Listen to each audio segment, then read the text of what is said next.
We're just resolving some last minute technical issues and then we'll get started here.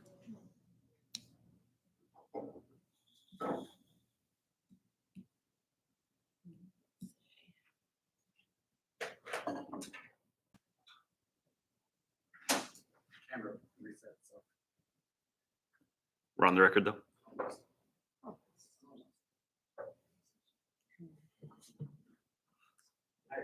All right, thanks for being patient, everybody. I'm going to go ahead and call the meeting to order. We're here for the Assembly Infrastructure, Enterprise, and Utility Oversight Committee of the whole meeting. We are on notice today until 12:15 p.m. I'd like to start first with introductions with the members in the room. Felix Rivera. Anna Brawley. Christopher Constant. Aaron Baldwin Day. Yarrow Silvers. Thank you. And then by way of introduction, we have a not new face per se, but new role. Would you go ahead and introduce yourself and speak briefly to your capacity and function here? Thank you, Mr. Chairman. My name is Mike Abbott. I'm the new interim port director. So this is day 5, maybe 6 on the job. So I've worked for the municipality before in a couple of different gigs in a couple of different administrations, and happy to be back and helping out briefly at the port. Okay, thank you. Then do you have something to add? I just want to add for the record how grateful we are to have Mr. Abbott here. For those who don't know him, he has served twice previously in my role as a municipal manager, has served in other leadership positions in the community in the interim capacity since attempting to retire. And we were very thankful to be able to have him come and serve as the acting port director while we complete what is now a very active search for the permanent next director of the Port of Alaska. So thank you, Mr. Chair. All right, thank you. And just for the record, that was Municipal Manager Becky Wood Pearson. I will, before we move to the next item, Mr. Constant. So I pre-briefed Mr. Abbott about a question I was going to put on the record here that he doesn't need to answer. The question is, have you been briefed on the Track J fence conversation that Ms. Wynn Pearson and I have been having, that the previous port director and I had for a number of years? We just finished the rededication of the Track J to Public Park, and the original ordinance passed in 2023, and negotiations kind of took until last week to get to the point where all are in agreement and the rededication happened. So, Mike, I'm just putting you here on the record to know that there is a piece of your budget, I'm told, that is available to move the fence, take down the old fence, put in the new fence. I want to make sure that that continues till we get to done. I'm now officially aware of it, and Thank you. I'll ask some smart people that I work with what's going on. Perfect. Thank you so much. All right, thank you. And let's go ahead and roll into new business. We have the USACE 7001 request. Yeah, this is just an informational item I wanted this committee to be aware of, and that is that in conjunction with Mr. Spafford, I've been doing some work to request that the U.S. Army Corps of Engineers operating authority extend to the municipality of Anchorage in a new way. So every 2 years, the Congress authorizes the Water Rights Development Act. The next authorization is happening in 2026. And as part of that act, our formal request for an extended relationship with Army Corps of Engineers will be a part of that package. And essentially what that means is that the municipality of Anchorage could request the Army Corps of Engineers to be involved in any number of water-related projects that could be related to AWU infrastructure. It could be related to erosion, drainage, the port, and beyond just the dredging that the Corps currently conducts for us. Things pertaining to Eklutna, the hydropower utility. So there's any number of ways that we could be in a new relationship with Army Corps of Engineers. And I believe, and Mr. Spafford and others in the mayor's office agree that that would be a very advantageous thing for the community to pursue. So wanted you all to know that that request has been submitted, and we will be working with our congressional delegation to move that forward and hopefully have congressional approval for that new authority for the USACE. And that's all. Just wanted you all to be aware. All right, thank you for that. Member Raleigh had a question. Yeah, thank you. I guess, so my question is, and maybe it's something to come back to later. I know with HUD CDBG funding, for example, it is a great source of funding for certain projects, and it comes with a whole bunch of strings attached that make it extremely difficult to use. So I guess I'm just curious at a high level, and again, this could be answered later.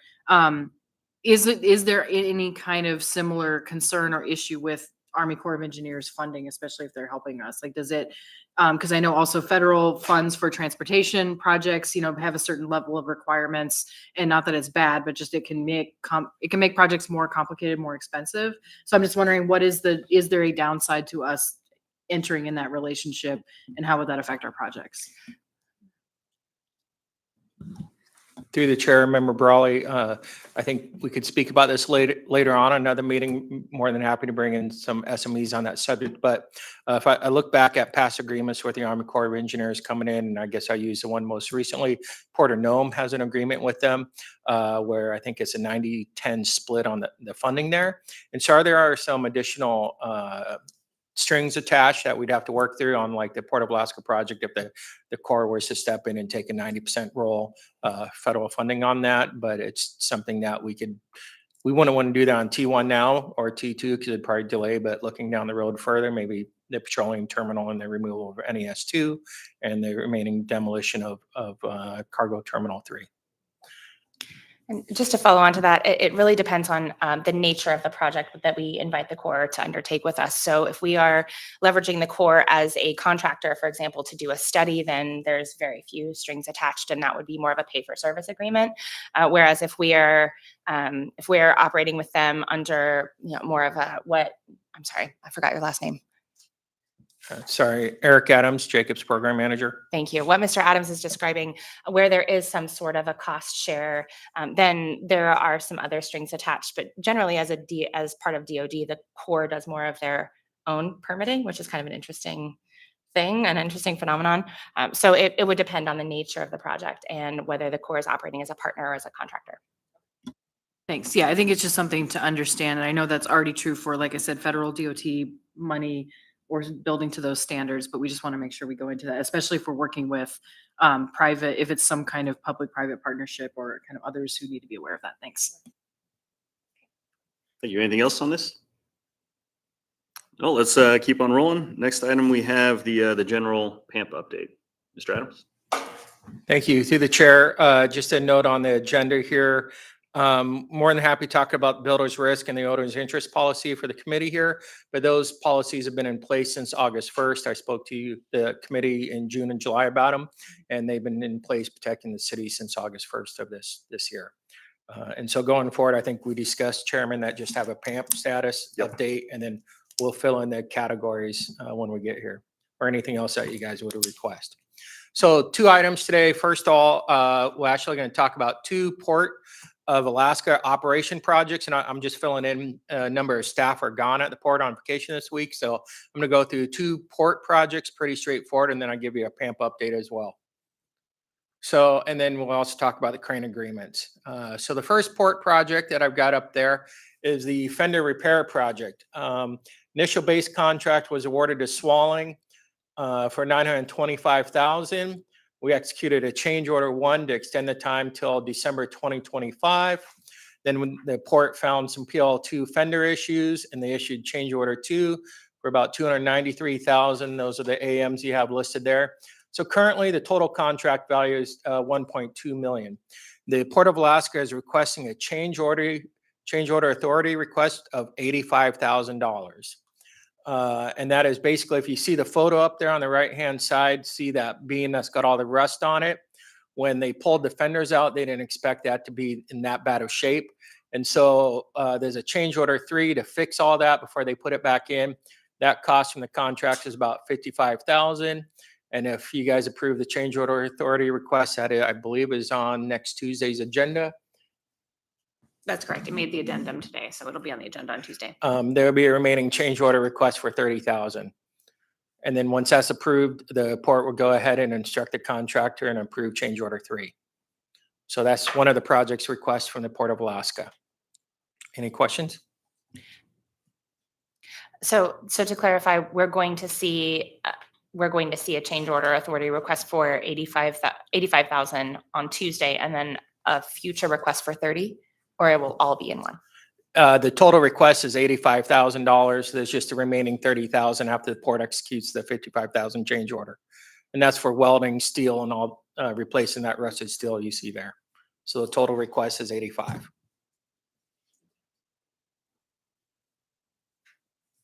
And then just keep everybody aware of the situation. You've heard the port, I think at the last IEOC meeting, talk about POL2. They actually just issued yesterday, I thought it was still in review, an RFP to do the condition assessment. The period of performance on that is 60 days from NTP. And so we're looking to have that condition assessment completed end of 2024, January 2025.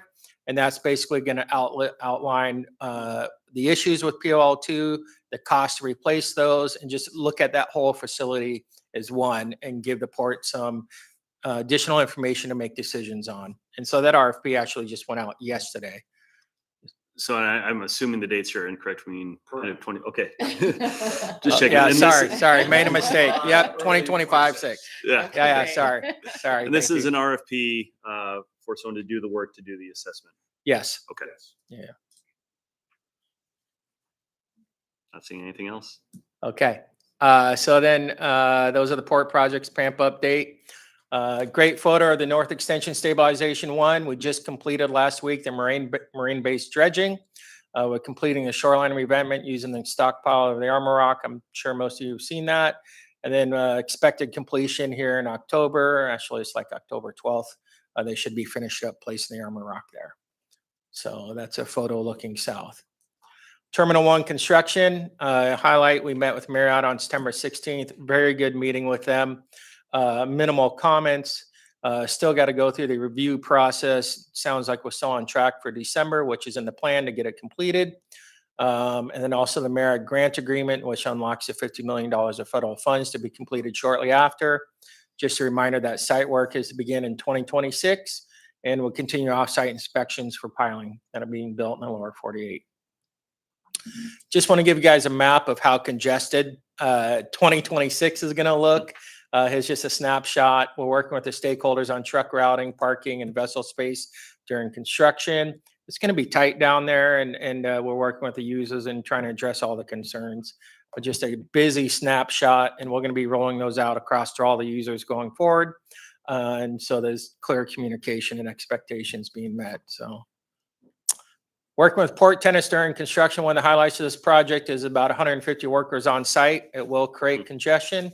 I just highlighted the blue areas where the Terminal 1 contractor has laid on yards.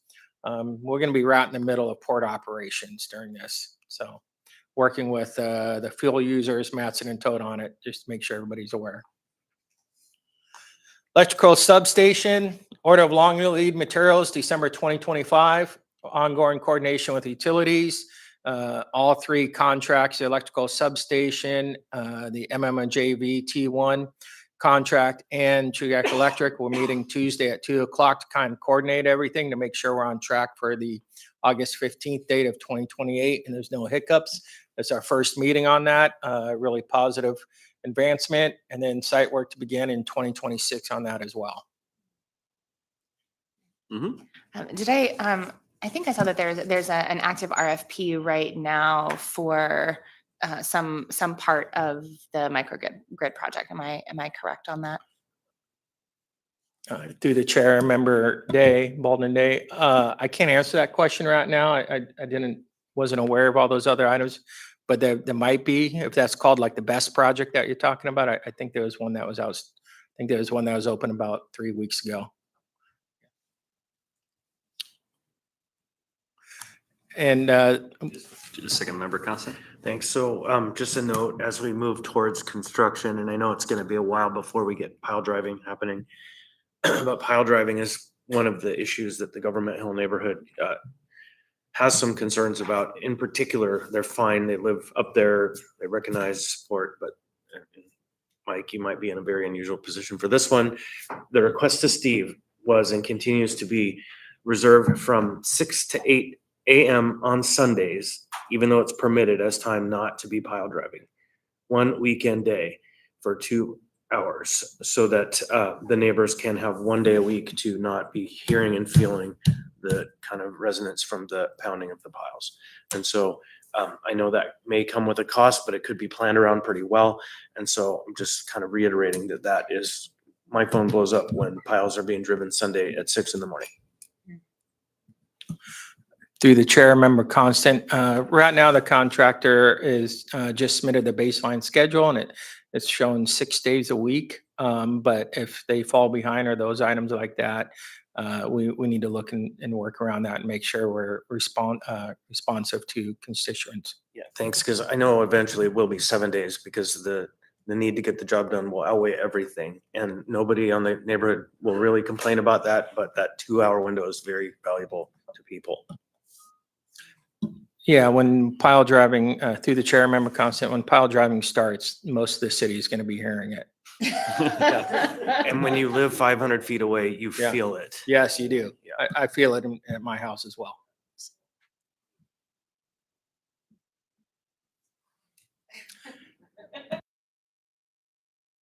Sure, Mr. Chair, one additional thing we wanted to note was the crane agreement status, which those agreements are slated after being continued to show up again on next Tuesday's agenda. And our respectful request would be to continue them for another 2 meetings to allow for further negotiation as part of the transition of port leadership. We've had different parties in the mix, different attorneys in the mix. So we've been continuing that conversation with Mattson, understand the direction and the concern about the flexibility inherent in that agreement, and would ask that we could come back at the end of October and should have it completed by then. Again, there's no time. That agreement is not necessarily on a time clock yet because but we're going to get closer as we need to make sure that we have the crane procurement in motion. So we would, I think this will be I hope is that this will be our last extension request. Member Constant. Thanks. So recognizing negotiations are subtle art forms, and you mentioned new people around the table. I read recently that there is a new primary for Mattson in Alaska. And so at some point, I think it would be valuable, maybe in the interim between now and the final action, to invite that person to come visit and introduce themselves and begin a discussion with the committee on Mattson's operations. To the chair, Member Constant, that's absolutely reasonable. And you'll see Ms. Tungle's appointment to the Port Advisory Board on the agenda on Tuesday night as well, replacing Mr. Angoko, who has moved on to bigger things in the Mattson network. Yeah, so I would like us to welcome her to come and visit and introduce herself.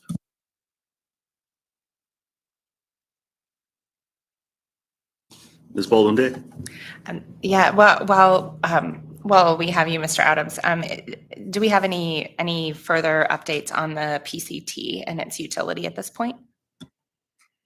I don't know that, I'm not sure where you stand on what you're aware of. Later this afternoon, we'll be continuing our conversation with the fuel user community.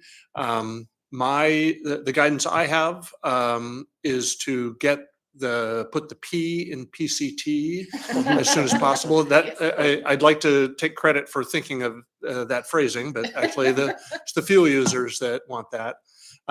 So short answer is, I may not be here very long, but I'm hoping that the PCT is in use for petroleum products during my tenure. And I'm not aware of any barriers to that. We believe it will be ready to go no later than late October and possibly sooner. So at your next meeting, I'm happy to give you more information on that. Hopefully it'll sound even a little bit more certain. Be a wonderful legacy. Yeah, we would love that, Mr. Abbott.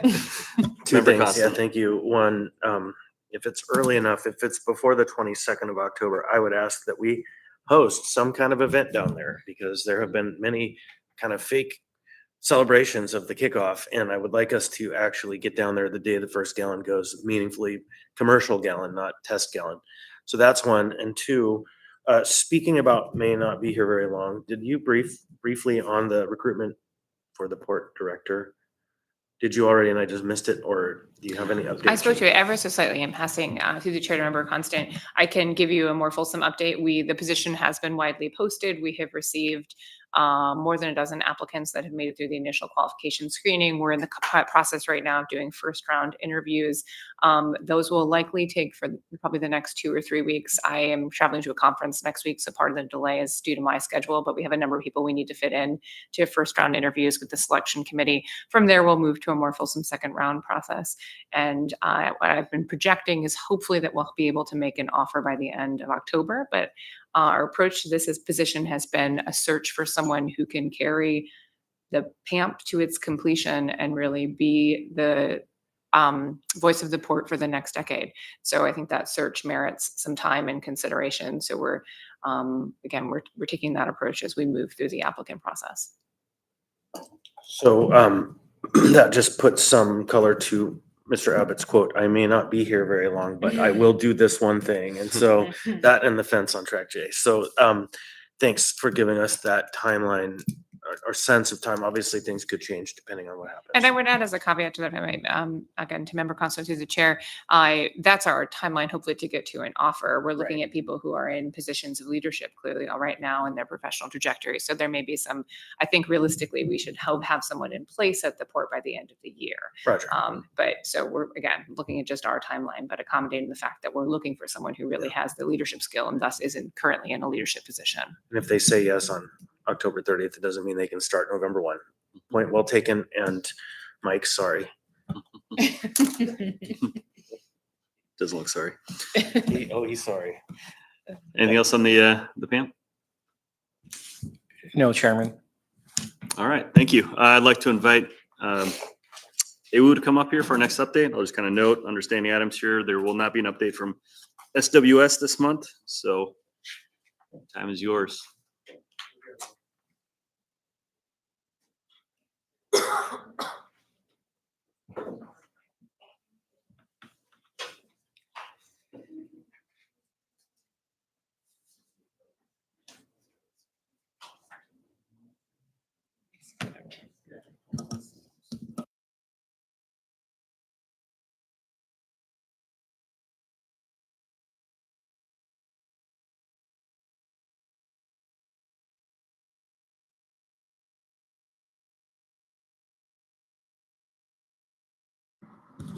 All right, good morning. David Persinger, General Manager, Anchorage Water and Wastewater Utility. This update, I wanted to give you kind of an overview of some of the emergency projects that we're dealing with this summer. And for the new members, I was appointed in February, so this is kind of a 7 months in status check of where we're at. This summer, we've had a number of high-profile projects, and I wanted to make you aware of that. One, from the impacts to the community, they're pretty minimal at the moment, but potential budget impacts as we go forward with these. As always, I'm going to always bring up our mission is to protect the health and welfare of the public and environment by providing responsible water and wastewater services, and that's what we do every day. Presentation overview, like I said, I'm going to talk about 5 different projects. These are a mix of water and sewer projects that are high profile emergencies that we're currently addressing, and then I've got a couple of other minor updates at the end. So starting out, this is a 42-inch transmission main.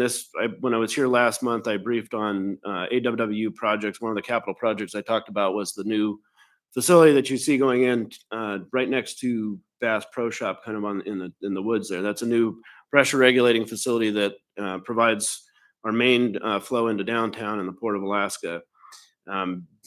As always in our business, it seems like long weekends, nights tend to be when emergencies come up. And so this one, true to form, came up on August 29th, basically Friday night, early Saturday morning going into Labor Day weekend. This was a 42-inch reinforced cylindrical concrete pipe. And I put a photo of that in to kind of explain how this pipe works. And there's a lot of this pipe. It's used in primarily in water transmission. We have a lot of this in our system.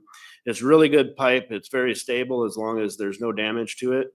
It has a very thin concrete cylinder or a steel cylinder that's encased in concrete both on the inside and the outside, and it has these wires essentially that wrap around that and provide the structural integrity of the pipe. This blew out, and this is again right north side of the Glen Highway. This is North Pine Street. This is the McCary Street overpass. Again, this was right on the north edge. Fortunately, there was no property damage, private property damage that we're aware of. There was some damage to DOT's infrastructure. We were able to isolate the break. We modeled our system, coordinated with AFD, because again, this is one of our primary feeds to downtown and the port. And so making sure that we have fire flow is really important. This is specialized pipe. Again, when these fail, what happens is eventually these little reinforcing bands corrode if there's a damage to the pipe. And what we found, if you see this giant concrete ball sitting there, that's a fence post from a privacy wall that was put in probably 30 years ago when probably one of the DOT road projects, basically a privacy wall to screen for noise isolation on the Glen Highway. Unfortunately, it looks like that fence post ended up right on top of her pipe, most likely damaged the concrete coating. And then in the last 30 years, as water seeped in there and slowly corroded out, you can see the remnants of those little bands. Eventually, when the last one gives, it catastrophically fails. And so we're currently in the process of bringing in a specialized contractor. Again, these are very difficult repairs. You have to essentially cut ports into the pipe and fix it on the outside and the inside, reconnect all these bands, and then cement mortar it in. We've done this repair a few times on these pipes over the years, and there's a contractor that's very good at it that we're bringing up. And again, we got to get this done before the end of the year because of primarily fire flows. Just a little bit of picture of the damage. Fortunately, on we that one didn't. before you proceed, Mr. Persinger. Oh, yeah. So if you're still on the topic, you can finish. I just have a question on the. Certainly, I was just going to breach, show so- some photos of the aftermath. So obviously, a 42-inch transmission main can wholesale a ton of water. When I first got this notification on that Saturday morning early, my first thought was, I hope everybody's safe, because a lot of times when these blow out, they can, swallow up houses, they can swallow up cars, they can create a giant hole. Fortunately, our staff was safe, everybody was safe, and there was no property damage. Obviously, a lot of surface damage that we had to clean up, but again, turned out as good as it could for a bad situation. And I'll take questions on this one if. Yeah, thanks, Mr. Chair. So that's not the damage to the DOT facility there, though, right? That's ours. This fence, the fence you're seeing in the background is DOT's fence. Right, but the yes. road with the hole there, that's on Muni. That's on property. us, yes. Yeah, so it's not in the right of way. So is the damage to DOT just really relegated to the fence? Or is it- Primarily to the fence, a little Yeah. bit of erosion around it. So you suggested that the cause may have been that the actual installation of that fence. So you were very careful with your words in not assigning kind of blame, if you will, or identifying that as the cause. Are you going to be able to identify that as the cause?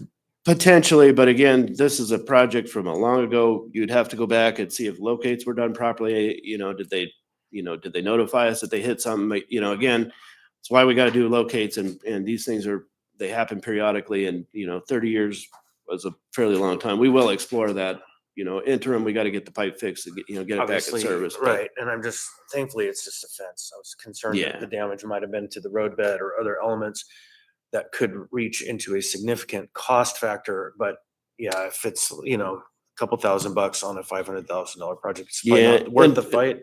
Fortunately, it was, there's a bit of an embankment here, and it was a fair way away from the Glen Highway, so I don't think it got into the embankment. There is another project though, so stay tuned that does impact DOT's embankment out in Eagle River. Yeah, I just want to make sure that they're paying if they cause the damage, but if it's de minimis, it's not worth the fight, I guess is the point. So to me, at least, thanks. I have Member Brawley and then the Silvers. Yeah, I think maybe my question can hold after, because it's really not about any of these individual ones. It's a bigger picture, so I could maybe just stay in the queue. All right, we'll keep you in the queue for that. Member Silvers. Are there any concerns that there are other areas that may have similar damage that just hasn't broken yet?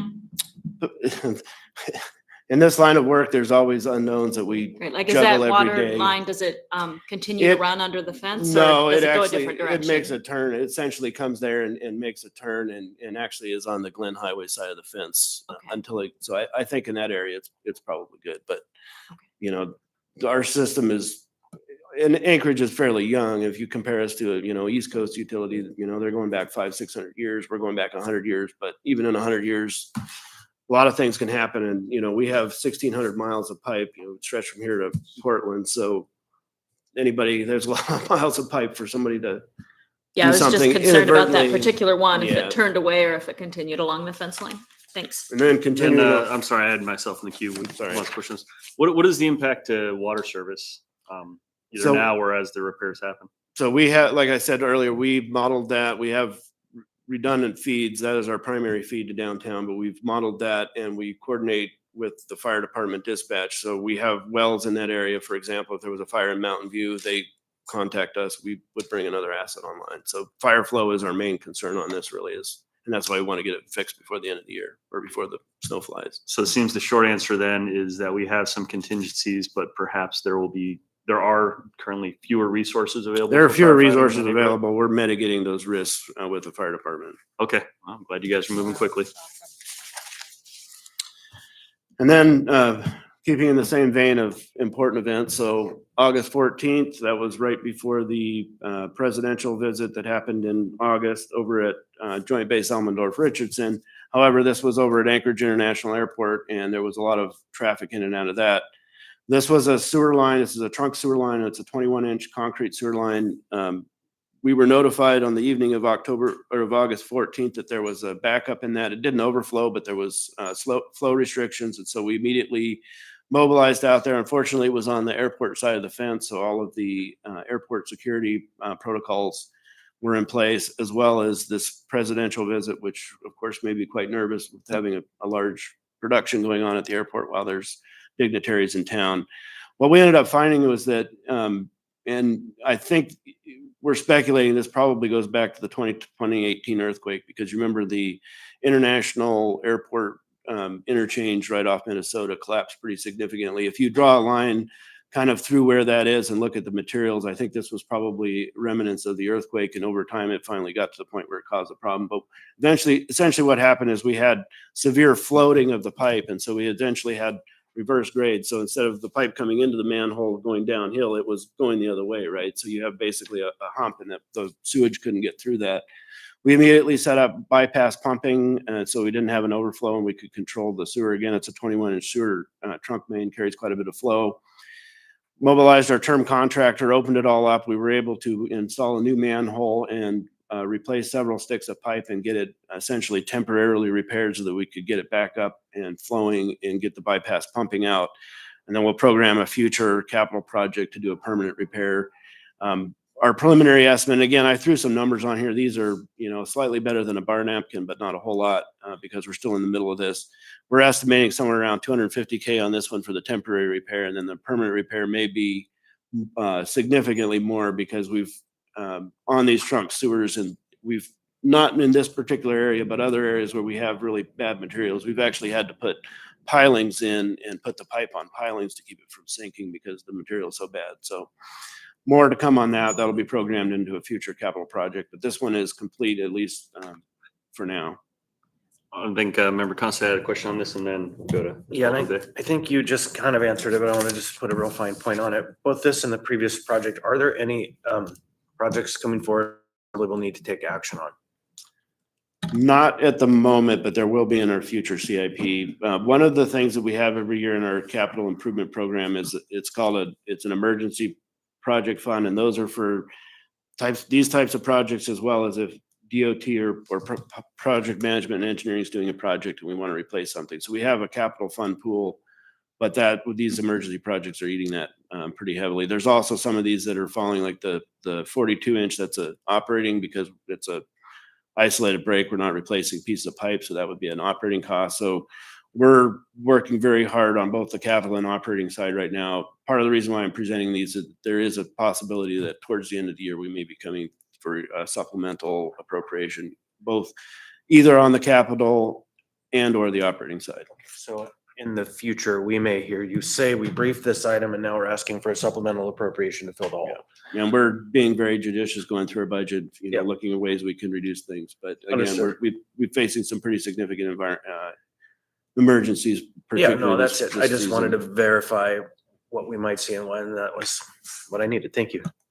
And then this next one, this is Just a second, we had a Okay, question sorry. from Chair Baldwin Day. Yeah, just curious, you said that this 250K for the temporary repair is a bar napkin number. Would you happen to have like a bar napkin number for what that permanent repair might cost? Not until we can do full condition assessment on that pipeline and see how far the extensive, if it's localized in there, it may be, a $500,000 project. If it's, several thousand feet of it, it could be pretty significant. Gotcha. Okay, thank you. That's helpful. Can I just, that raised a question in my mind. You said it may be earthquake related or related to the 2018 earthquake. I'm guessing it's probably too late or maybe not definitive enough for us to potentially request reimbursement from It'd be FEMA. a significant stretch, and we're still recovering from the 2018 earthquake stuff we identified in 2018 or 2019 shortly thereafter. I think that ship has sailed, and the FEMA process it's arduous. Okay. Next one, this is a smaller project, very high profile. It's in the alley, essentially behind Glacier Brew House, between Glacier Brew House and APD headquarters.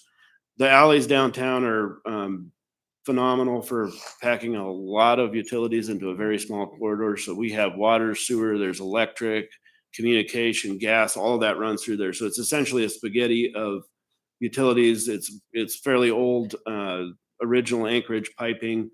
There's a leak somewhere in that alley that's surfacing in the alley as well as leaking into the basement into Glacier Brew House. We're in the process currently of setting up a temporary water system, and we've got a term contractor. We're going to try to get in there, find the leak, and fix it. Again, we've got to get this one done before the end of the year.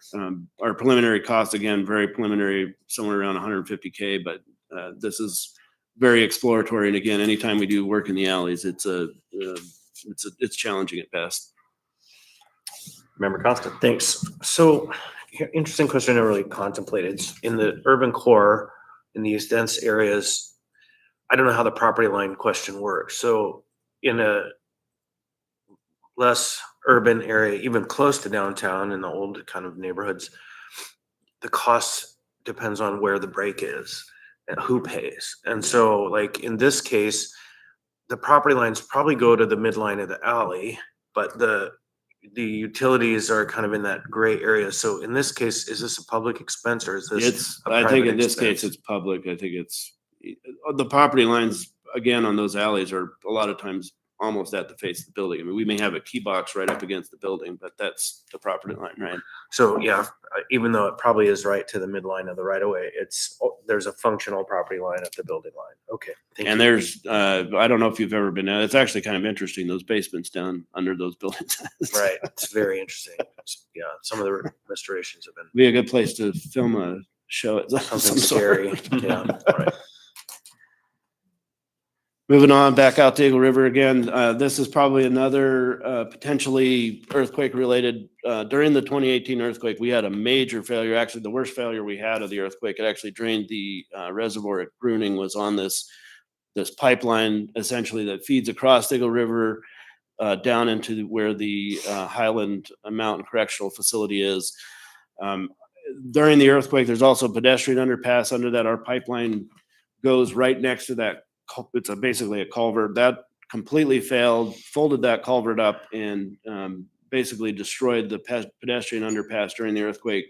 We came in, stabilized it that fall, were able to get it put back together without the pedestrian tunnel. Then we did a project with DOT through the Federal Highway Administration as part of the project they were doing, repaired all the water lines, rebuilt the pedestrian tunnel. That was all completed a couple of years ago. We now have another leak on this pipeline a little bit farther, I guess, to the west of, or to the east of where that original break was, kind of right in this area. It's currently leaking. It's not a massive leak. It hasn't made a huge mess yet, but we've isolated that. We do have some fire protection concerns. We're now down to one feed to the correctional facility. So it is a priority to get fixed. Again, we can make it through the winter, but there's some concern about slope stability on DOT's right away. So we do have our geotech term consultants evaluating that. And if we need to, we'll do some slope stabilization and then a permanent repair next summer. Again, probably earthquake related, but it's that pipe got ratcheted. I think there was 3 or 4 different breaks on it, and it's ductile iron pipe, but I suspect it's probably a leaking fitting or something. So again, this one, I think we'll be able to move to next summer for permanent repair, but we're trying to make sure that there's not going to be a failure on the road this winter. Then the last one I'm going to talk about, this is another water main break. This happened actually back in June. And of course, you know, we're the deepest utility in town, and there's a lot of creeks around town, like Fish Creek, for example. Furrow Creek is another one that have been undergrounded in various parts of the city. So this is Huffman Road. We've got a water line, 12-inch water line. It's somewhat critical. We do have alternate feeds, but this is another one that needs to get fixed. It broke right underneath of the 60-inch storm drain that carries Furrow Creek. And like a lot of our older storm drains that are made of corrugated metal pipe, they're not in real great condition. And so when we got into there, it was a huge mess. We had to fix the storm drain because it was leaking. We put in valves to isolate on either side of the storm drain to isolate that section of main and put it out of service and get the road repaired. And so we could do a permanent repair. Again, this one is going to require some specialized construction, which we do. Trenchless construction is probably what it's going to be do. Some sort of either a casing through there or most likely cured in place pipe like we've done in several other projects where we can't access the infrastructure.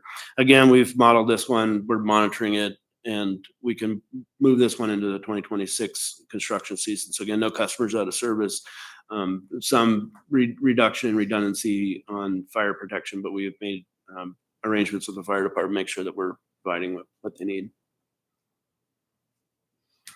Sorry, so 2026, is there anticipation that this work will be completed when in 2026? It'll be scheduled for the 2026 construction season. We'll put a design together over the winter and bid it out through our normal procurement.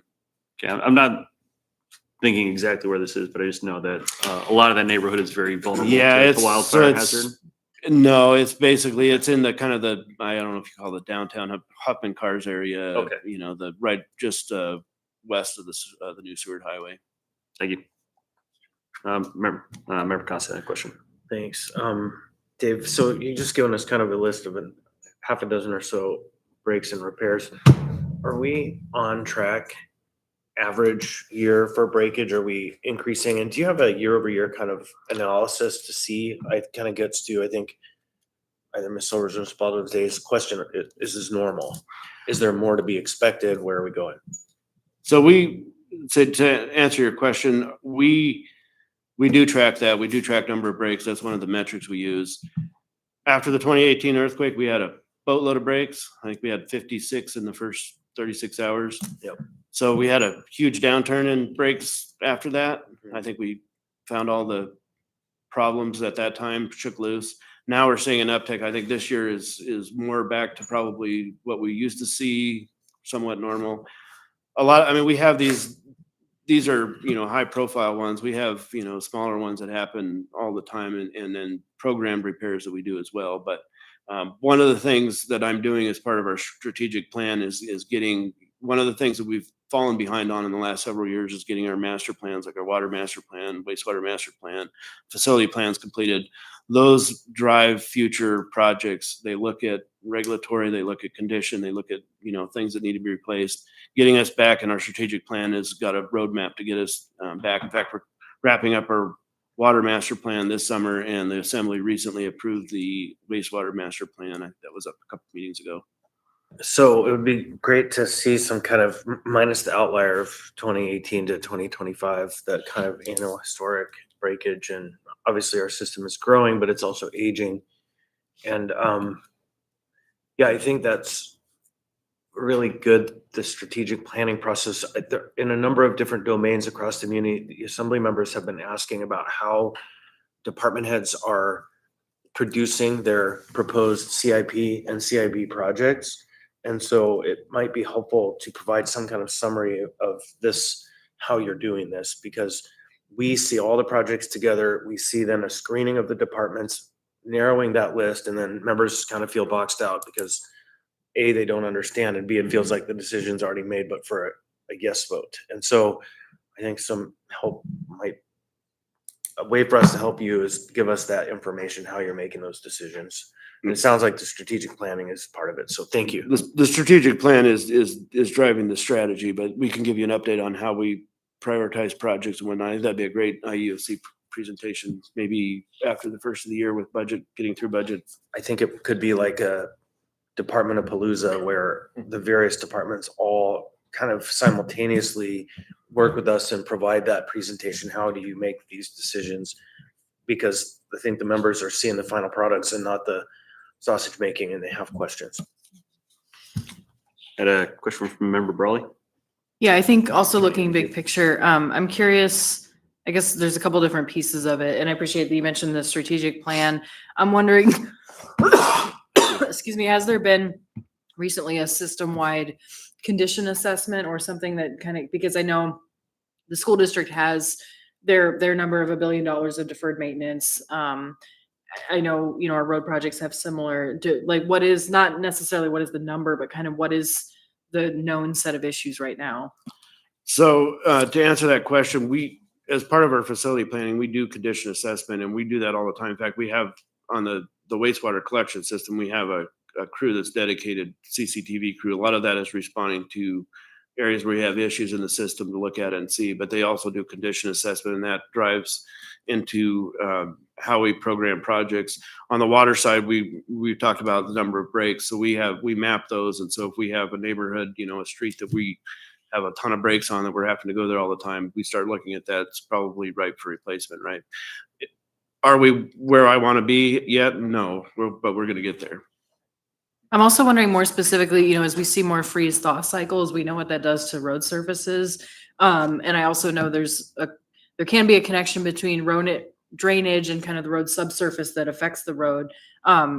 Are our pipes just deep enough that that's not a consideration, or are we being affected by freeze thaw and going further in the ground? No, we're affected by freeze thaw, and particularly with our fire hydrants, because those penetrate, basically they come from the thawed, underground all the way up through the freeze prism. And what happens a lot of times, if you have bad material that expands a lot, it'll grip onto that hydrant barrel, and it'll actually grip onto it enough that it'll pop them loose. And I think it was long before my time. It was I want to say it was in the late 80s or early 90s. There was a winter that was really, really cold, and the frost went down, I think, over 10 feet, and they had massive hydrant problems in the spring, April, May, as everything thawed out, because that's when it starts to move. That's when we see the issues.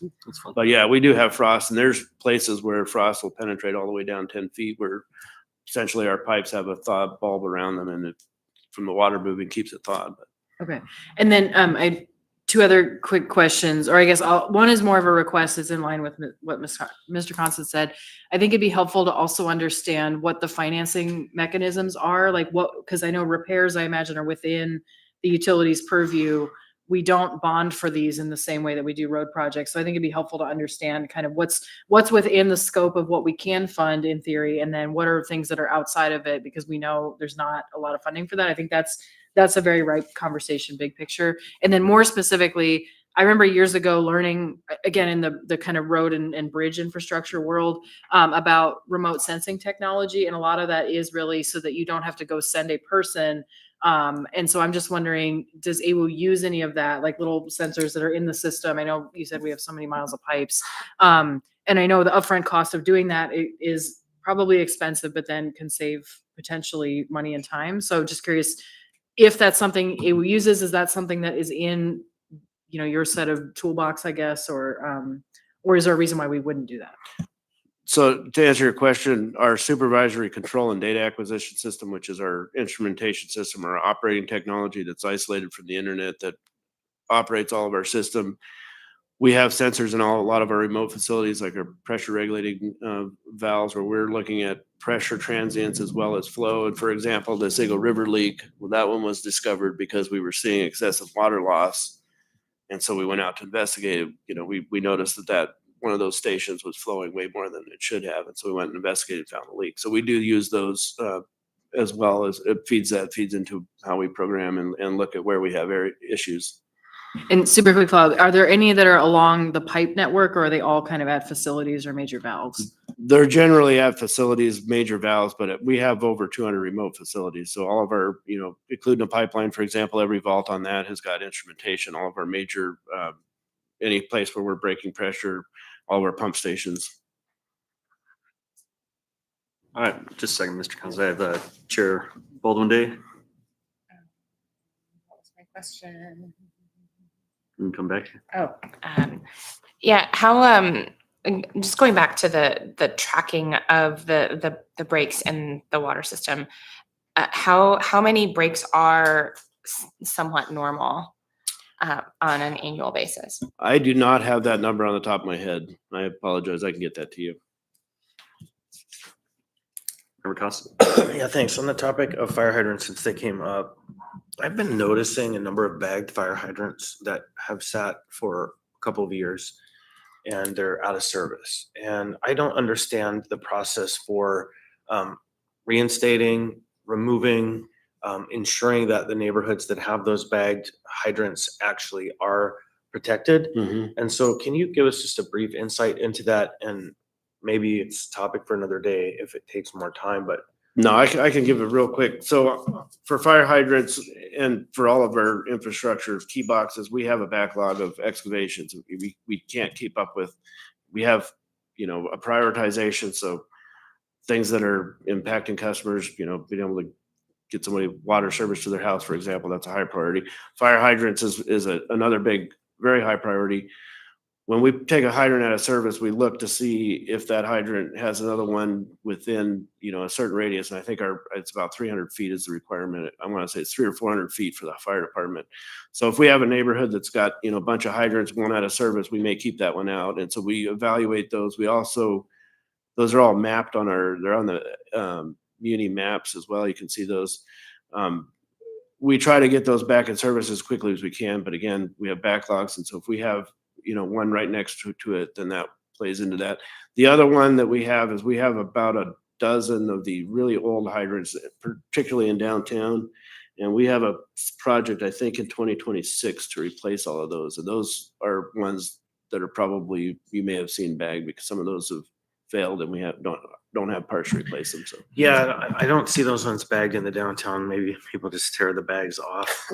I think there's one in West Anchorage that particularly comes to mind, but I'll share it with you offline. yeah, share with me. I know we may have taken care of that one because there was one from West Anchorage a couple months ago. I think Vice Chair Arlington. Brawley brought it up. So No, this one hasn't been taken care of, and it's the only one for a long stretch of road at the bottom of a hill. Anyhow, I'll get okay. it. Yeah, send it to me and I will take a look at it. Thank you. All right, and then real quick, we just recently had the Fitch Bond Rating Agency reaffirmed, and again, Anchorage Water and Wastewater Utility, we are two separately economically regulated utilities. So the Anchorage Water Utility and the Anchorage Sewer Utility, both of those were reaffirmed as AA bond ratings, which is really good, stable outlook. Couple other things that are upcoming.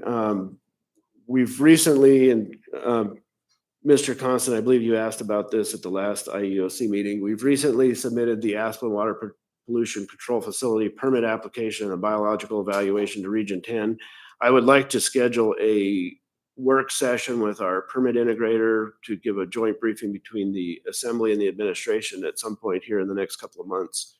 I think it would be very advantageous for everybody to see where we're at on that. We have continued on with the informal tribal engagement efforts that we've had on this. Again, we're discharging into Cook Inlet. We've got endangered Cook Inlet belugas. We've also got poor salmon runs, which are impacting that. So we've been engaged with the Takotanu Fish Commission for almost a year now. In early, I think it was in March, we did a tour with 3 of the tribes out at the facility. We had lunch and then did a facility tour. This week we had another 3 tribes out there, including Deborah Call from Knik. Really great tour. We went through, had lunch, went through the presentation, and then did a tour of the facility. So that's kind of where we're at on that. And then just really briefly, the waste to energy, I wanted to give a quick update on that. We've issued a number of RFPs. We've got several proposals back, and they're in the process of doing the evaluation, and contracts will follow. Member Custom. 2 things. Mr. Farina, would you send a note to Jasmine that's asked her to put on the dashboard a work session for solid waste Asplund so that she has it on her list? And then Could I correct that? Not SWS, AWWS. AWU Asplund, sorry. Thank you. AWU Asplund. Too many acronyms. I'm sure just- the Director Toth would be happy to speak I just about looked up Aspen. and saw SWS up there, so sorry. She doesn't want to deal with your permit headaches. No, that's your problem. She has her own. So question on the RFP. What is the RFP seeking regarding to waste to energy? So these are the components. This is looking at site selection. This is looking at air quality. This is looking at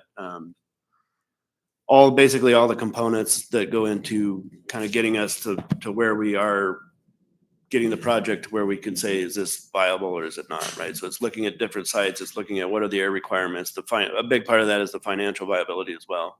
So is there a universe in which whoever might be selected is selected for construction and implementation, or is this strictly an internal look at the assets and elements that need to be in place before we get to a go, no go decision?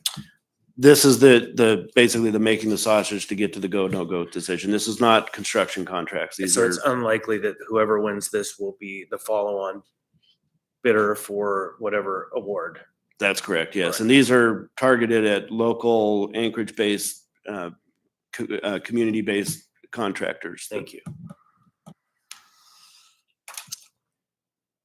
And with Anything that- else? Yeah, one last thing. One last question. Status of the stormwater utility. I'm gonna always keep asking that question because that kind of ties into a number of these conversations and broken pipes and water floods and et cetera, et cetera. So any news on that front, or is it kind of still in the back pocket? I do not have an update on that. I would defer to Deputy Municipal Manager Spafford for that. So members had asked a question in the previous work session about, is something real or is it just kind of a suggestion of a thing? And the stormwater utility is one of those things where an account exists. Oh, it was on the housing trust fund. And so account exists, the utility is created, it just has no body. All right, thank you. I would just like to note for the record that when Mr. Persinger said he only needed 10 minutes, I laughed. I do have one more thing though. Oh my gosh. I brought some flyers with me. So we have an employee-led effort that we wanted to do something really cool and for a good cause. And so we partnered with Sewer Equipment of America, Bob Services, and Trailer Craft to, at no additional cost to the municipality, to get a bright pink jet truck that's here in Anchorage now, and this is the new logo that'll go on it, but essentially this is going to be similar to the fire truck used to support a good cause. We've already, if you scan the QR code, it'll take you to the online fundraiser. We're already blowing everybody out of the water. We're number one out of like 51, I think. So October 4th, we're debuting it at the Making Strides Walk on the Park Strip. So if you're available and you want to come out for a good cause, we'd love to have you. All right, thank you. That feels like a really nice note to end on. Let me just confirm there's nobody here or online for audience participation. Doesn't look like it. So with that, we will adjourn. Thank you.